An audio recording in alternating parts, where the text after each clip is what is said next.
I stood alone beneath a sky the color of ash, my black dress clinging to my skin as the wind from the cemetery whipped through the trees.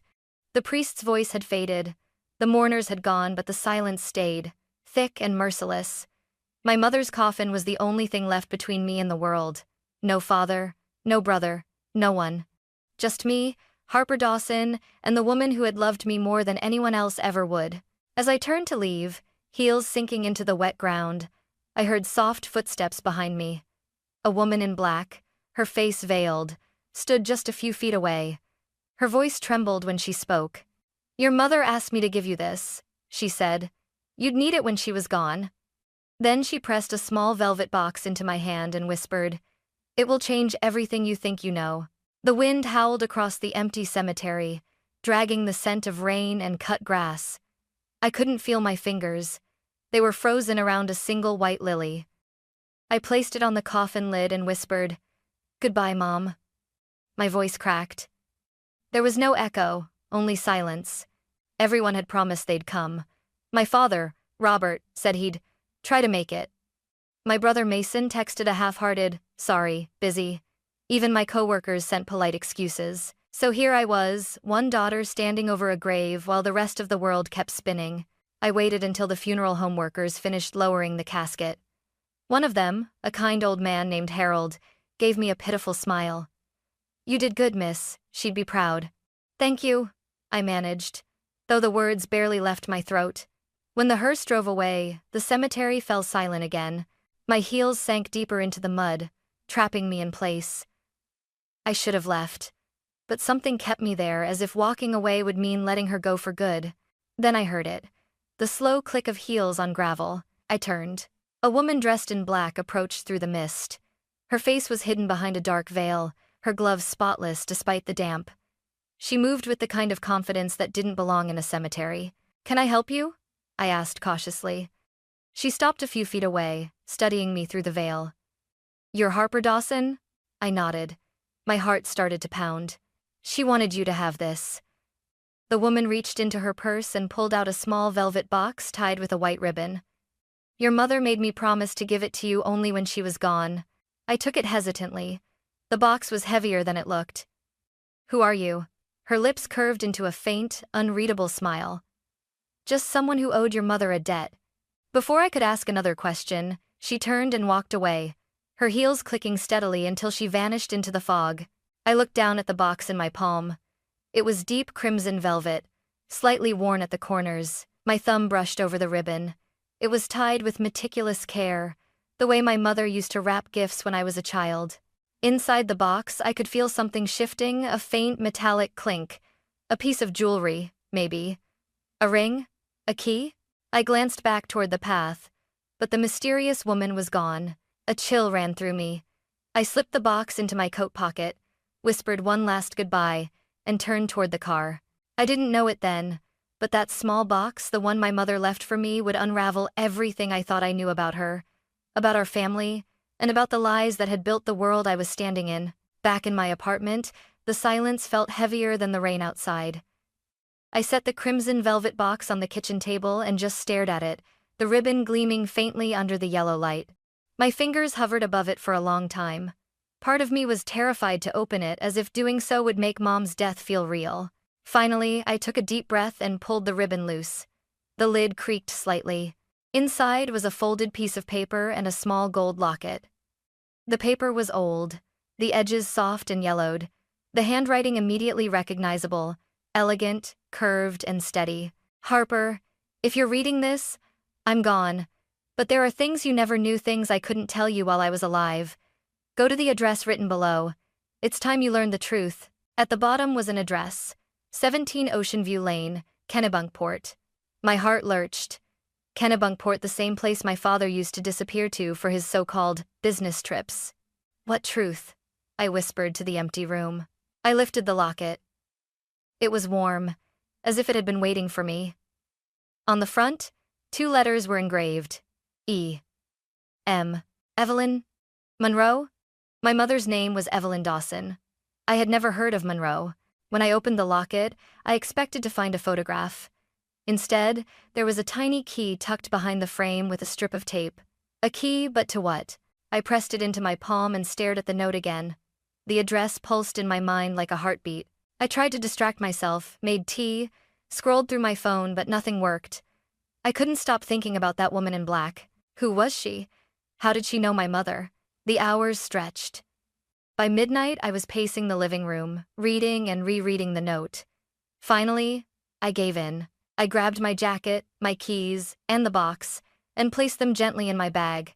Before I left, I stopped at the dresser and looked at the framed photo of Mom and me on my college graduation day. Her smile looked so calm, so proud, as if there were no secrets behind it. "Why didn't you just tell me, Mom?" I whispered. "What were you hiding?" Outside, the storm had quieted. The city lights flickered off the wet streets as I drove out of Portland. The highway stretched ahead, empty and dark, the sea wind growing colder the closer I got to Kennebunkport. Whatever waited for me at that address, I had a feeling it wouldn't be closure. It would be a beginning, one my mother had planned long before her last breath. Kennebunkport greeted me with fog and salt wind. The kind of quiet that makes you feel like you've stepped into someone else's dream. My GPS beeped once and went silent as I pulled onto a narrow road hugging the coastline. The ocean thundered below, waves slamming against the cliffs. Then I saw it, the cottage from my mother's note. It stood alone on a bluff, small and gray, its white shutters beaten by years of sea storms. The mailbox read E.M., painted in fading gold. My heart thudded. Evelyn Monroe. I parked, my boots crunching over gravel as I approached the porch. The key from the locket trembled in my hand as I slid it into the rusted lock.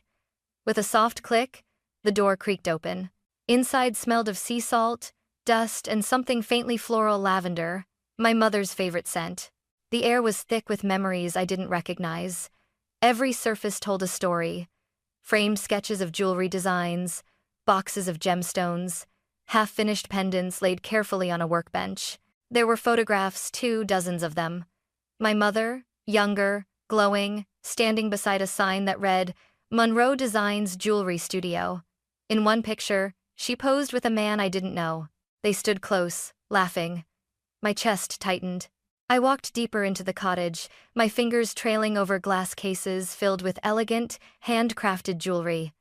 So, this was what she had hidden, a past far more brilliant than the life she'd lived in Portland. On the old oak table lay an envelope addressed to me. My stomach twisted as I opened it. Harper, if you're reading this, you've found where it all began and ended. Before I was your mother, I was Evelyn Monroe. I built Monroe Designs from nothing, only to have it stolen from me by people I trusted most. When I started over, I swore I'd never let you near that darkness. But now, you must know. Inside the envelope were documents, property deeds, bank statements, company records, and one line that stopped my breath. Monroe Designs was never destroyed. It was taken by Robert Dawson and his partner. My father. I dropped the papers. My knees nearly gave out. My mother hadn't just left her career behind, she'd been betrayed. A floorboard creaked behind me. My pulse spiked. "Who's there?" I called out, spinning toward the doorway. A shadow moved, tall, deliberate, familiar. Then, a voice I knew better than my own heartbeat. "Nice place, isn't it?" My brother, Mason, stood in the doorway, hands in his pockets, a smirk on his lips. "How did you find me?" I whispered. He stepped into the light. "Dad told me you'd come here eventually." And just like that, the air turned cold again, not from the sea, but from the danger standing right in front of me. Mason looked completely out of place in the weathered cottage, city-polished shoes, sinking slightly into the dusty floorboards. Designer coat still smelling of cologne and rain. He smiled the same practiced smile that once charmed teachers, neighbors, and girlfriends alike. "Didn't think Mom had such good taste," he said, glancing around at the jewelry sketches on the wall. "Guess she had a whole secret life you knew nothing about." I folded my arms. "How did you find me, Mason?" He shrugged. "Dad called. Said you'd been snooping around. Thought I'd come make sure you don't get us in trouble." "Us?" I scoffed. "You didn't even come to her funeral." His jaw tightened for a moment, but the smirk returned. "I had meetings, Harper. Real life doesn't stop because someone dies." She wasn't just someone. He ignored the sting in my voice and wandered over to the work table. "So this is it, Monroe Designs. You know, Dad said she stole this place from him? I froze. That's a lie. Mason turned, resting his hands on the table's edge. Is it? Because from where I'm standing, it looks like Mom built something using Dad's money, then ran off when he wanted his share. My chest tightened. She built this long before him. He took it everything she had, every design she ever drew. He laughed under his breath, shaking his head. God, you sound just like her, always the victim. Dad tried to keep the family together. She's the one who left. That's not true, I said, voice shaking now. I read her letters. I saw the documents. She was betrayed. Mason by both of them. Then prove it, he snapped. Otherwise, all this, he gestured to the jewelry, the documents, goes back where it belongs to the Dawson family. Split 50-50. I stared at him, disgust mixing with disbelief. You're unbelievable. She's barely in the ground, and you're already dividing her ghosts. He stepped closer, lowering his voice until I could smell the whiskey on his breath. Listen, Harper, you're not cut out for this kind of money. You'll screw it up, and Dad will clean up after you like always. Something in me snapped. I pushed the papers toward him. You think you're entitled to everything just because you share a last name? She chose me. She trusted me. He leaned in, smirk fading. Don't make me remind you who runs this family. Runs it? I laughed bitterly. You and Dad ran it straight into the ground. For a second, the air between us was razor thin. His hand twitched, not quite a threat, not quite restraint. Then he straightened his coat, smoothed his hair, and forced a grin. This isn't over, Harper. You'll realize sooner or later everything she owned is ours. Always was. He walked out into the fog without another word.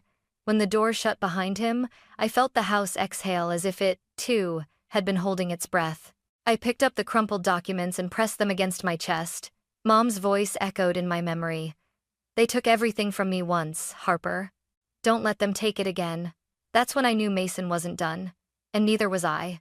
The storm rolled in from the sea that night, howling through the cracks of the old cottage like a warning. I couldn't sleep. Mason's words kept replaying in my mind, twisting my thoughts into knots. I needed proof, something that could silence him and Dad forever. I tore through every drawer, every box, every inch of the cottage.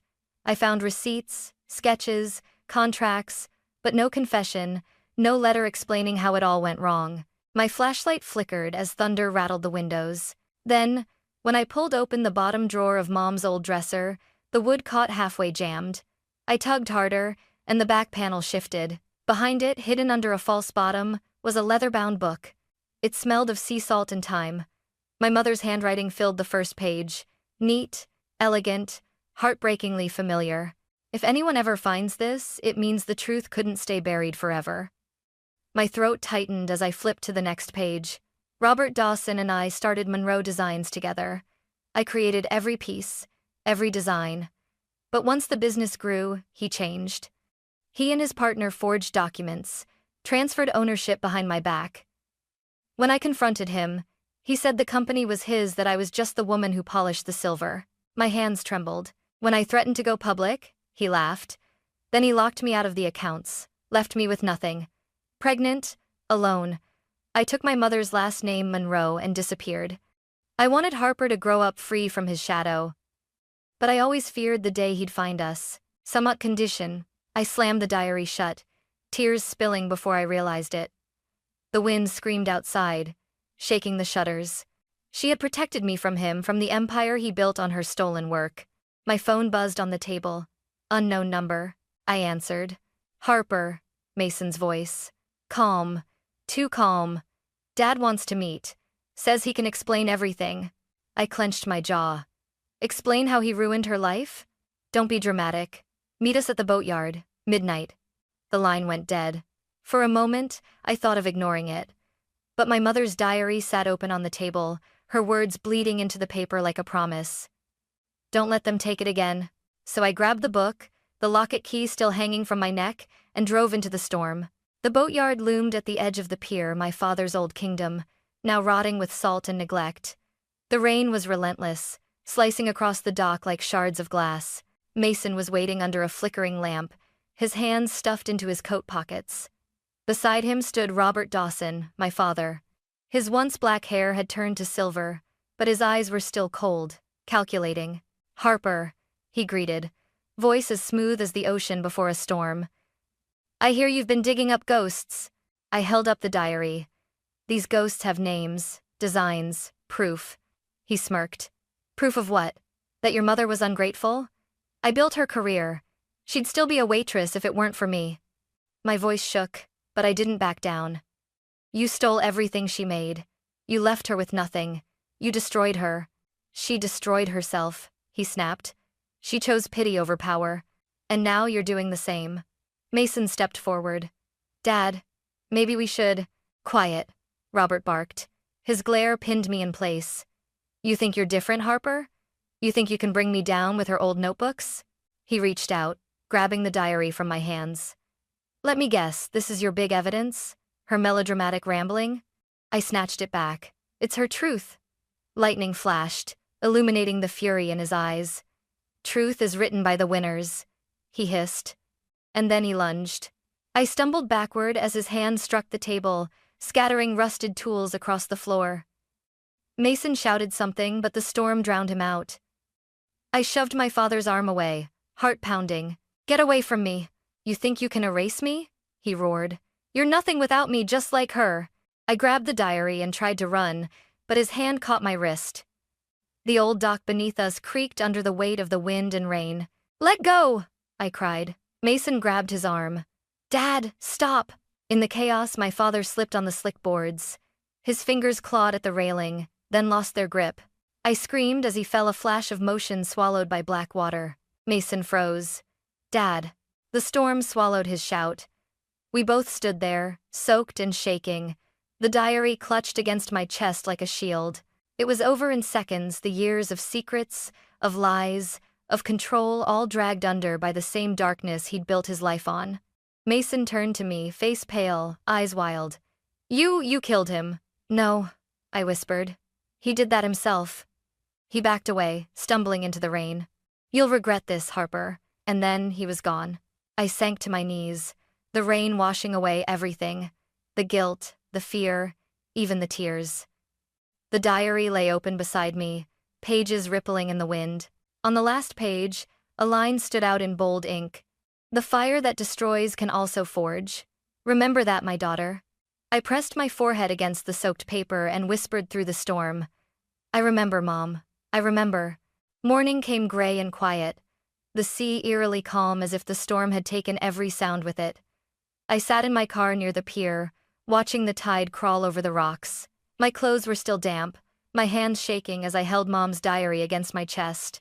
The police came after sunrise. Someone had reported screams during the storm. They found my father's body washed up near the docks, his face pale and almost peaceful. The officer who questioned me, Sergeant Nolan, listened in silence as I told him what happened. The argument, the fall, the chaos. He closed his notebook. "Looks like an accident. Slippery night, bad footing." I nodded numbly. It was over. The man who'd stolen everything from my mother was gone. But relief didn't feel like victory, it felt like exhaustion. When they left, I stayed there, staring at the water. Somewhere beneath that endless gray surface was the weight of my family's sins. Mason didn't come to the police station. He didn't call. He didn't even show up for the funeral we arranged 2 days later. A quiet one, with no tears, no words. I didn't expect him to. He'd made his choice when he walked away. Afterward, I drove back to the cottage on Ocean View Lane. The air inside was cold and clean, washed by the storm. Mom's sketches were still on the wall, her tools still scattered on the workbench. For the first time, I noticed how sunlight hit the glass display case, setting the jewelry aglow like trapped pieces of dawn. That's when I decided I wasn't leaving. I cleaned the house, repaired what the storm had broken, and unpacked my things. Mom had built beauty out of betrayal. I would do the same. Days passed in silence until, one afternoon, I heard the soft click of heels on the porch. I froze. The door opened, and the woman in black stepped inside, the same one from the cemetery. This time, her veil was lifted. She had kind eyes, faintly lined with age, and a gentle smile. "You kept your promise," she said. I blinked. "Who are you?" She looked around the cottage, her gaze warm. "My name's Margaret Hale. I was your mother's lawyer and her closest friend. She asked me to watch over you, from a distance, until you were ready. She reached into her coat and handed me a sealed envelope. Your mother left one last note, she said softly, for when the storm finally ends. Inside, in my mother's handwriting, was a single line. The fire that destroys can also forge. Keep creating, Harper. That's how you stay alive. And for the first time in weeks, I let myself cry not from pain, but from something that almost felt like peace. Weeks drifted into months, and the sea grew calmer inside me too. The cottage no longer felt like a hiding place. It felt like home. I woke each morning to the sound of gulls and waves instead of phone notifications or city noise. Mom's workbench became my altar. Her sketches, her unfinished rings, the scent of clay and polish, everything she'd left behind, was a map leading me back to her. I reopened Monroe Designs under her original name, Evelyn Monroe Jewelry Studio. I didn't chase clients or money. I simply worked, crafting each piece by hand, just as she had. The first necklace I finished bore the initials E.M. in delicate engraving. When I placed it in the display case, sunlight hit the silver and filled the room with a quiet glow. Word spread faster than I expected. Locals stopped by, curious about the woman reviving the Monroe legacy. They asked questions, shared stories they'd heard about my mother, and soon, orders started coming in, small at first, then steady. I hired help women who reminded me of Mom. A single mother named Tara who'd lost her job at the diner. An older woman, Judith, whose husband had passed but still smiled like sunlight through rain. Together, we laughed, worked, and slowly brought life back to the place. One afternoon, as I was sorting invoices, a letter slid under the front door. No return address. I opened it carefully. You won, sis. I'm out of the country. Don't look for me. Mason. I read it twice. The ink was smudged, hurried. No apology, no regret, just surrender. I folded the letter and slipped it into the diary, beside my mother's last words. Then I locked it in the drawer, the same one where she had once hidden her pain. Outside, the sun dipped low, scattering gold over the waves. I stood on the porch, hands in my pockets, breathing in the scent of salt and lavender. For the first time in a long while, I didn't feel haunted by the past. I felt anchored. Mom had built her legacy out of fire. I would keep it burning not for revenge, but for rebirth. It's been a year since the night the storm took my father, and with him, the last shadow of the life I thought I knew. The cottage now hums with quiet rhythm, the whir of tools, the laughter of women shaping beauty out of metal and memory. The world calls it Monroe Designs Reborn, but to me, it's simply home. Every piece we make carries part of her, the curve of a pendant like her smile, the shimmer of a ring like sunlight on her hair. I keep the gold locket on my neck, the one that once held the key. Inside it now rests a folded note that I wrote myself. Keep creating, Harper. That's how you stay alive. Sometimes I walk to the cemetery by the sea, a single lily in my hand. Her grave overlooks the water, the same waves that once stole so much from us but also gave us back our strength. I sit there for hours, talking to her softly about the women in the workshop, about how her designs live again, and how people finally speak her name with respect. I found everything you tried to protect me from, I whisper. And I understand why you hid it. You didn't want me to carry your pain. But now I see it wasn't pain you left me. It was purpose. The wind always answers, lifting the edge of my hair, brushing my cheek like a mother's touch. When I walk back toward the cottage, the horizon is gold with evening light. The fire in the kiln glows through the windows, steady and alive. Mom once wrote, "The fire that destroys can also forge." Now I finally know what she meant. She didn't leave me an inheritance, she left me a flame, and I'll keep it burning. For her, for me, and for every woman who's ever had to rebuild from ashes.